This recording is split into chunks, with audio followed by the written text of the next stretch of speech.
आथिखालनि प्रमद बर' दैदेननाय इउपिपिएल दोलोनि गेदेर खहा। सूर्य बसुमतारी इउपिपिएल आईटी सेल आरो दिमिरानि।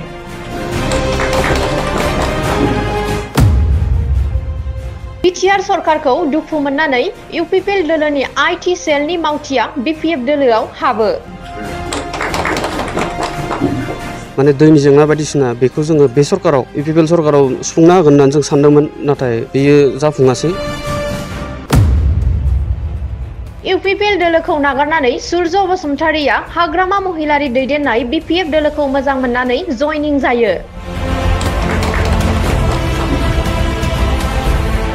बाक्सा जिल्लानि दिहिरा आरो सापागुरि कन्स्टिट्युएन्सिनि इउपिपिएल दोलोनि आईटी सेलनि सूर्य बसुमतारीया हाग्रामा महिलारिनि दैदेननाय बीपीएफ दोलोनि बोसोन आरो आसार खान्थिखौ मोजां मोननानै इउपिपिएल दोलोनि गोख्रों सोद्रोमा सूर्य बसुमतारीया बीपीएफ दोलोआव हाबो। सूर्य बसुमतारी इउपिपिएल आईटी सेल आरो दिमिरानि।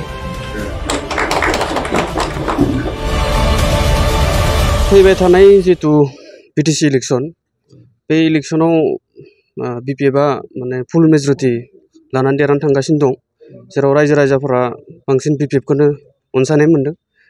आरो दिनैनि समाव माने हाग्रामा मधु सार बिथांखौनो रायजोफोरा नागिरबाय दङ। बेखौ जोङो गोबां सुलुंथाय मोनदों। फारसेथिं जोंनि जितु दिहिरानि ओनसोलनि माखासे जौगाथायनि खामानि जों आसा खालामदोंमोन, जेरै दारागाव बा जोंनि भांग्रिकुसि सिब्रुबारि, बेफोर जायगायाव गोबां माने दैनि जेंना बायदिसिना बेखौ जोङो बे सरकाराव इउपिपिएल सरकाराव सुफुंना होगोन होननानै जों सानदोंमोन, नाथाय बेयो जाफुङासै, गोबां थालांदो। बीपीएफआ खुंथायाव फैयोब्ला बै आंखाला जाफुंगोन होननानै सानो नामा?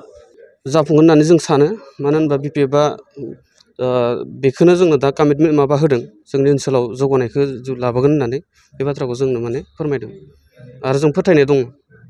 प्रमद बर'नि दैदेननाय सरकारा बा इउपिपिएल सरकारा गोबां जौगालु बिथांखिनि खामानि मावबाय थादों आरो माखासे जाफुंबाय आरो मावबावगोन, बेबायदि कमिटमेन्टखौ जों नुनो मोनबाय थायो। बे बेलायावहाय मा बुंगोन नोंथाङा?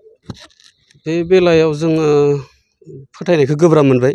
दिनै जों बायदिसिना गोबां एलिगेसन लाबोनो हायो, नाथाय बेखौ रायजो राजाफ्रा मिथिखागौ। रायजो राजाफ्रा माने निस्सय माने बेखौ बे बिटिसि इलेक्शनाव माने बेनि फिननायखौ होगोन। Thank you.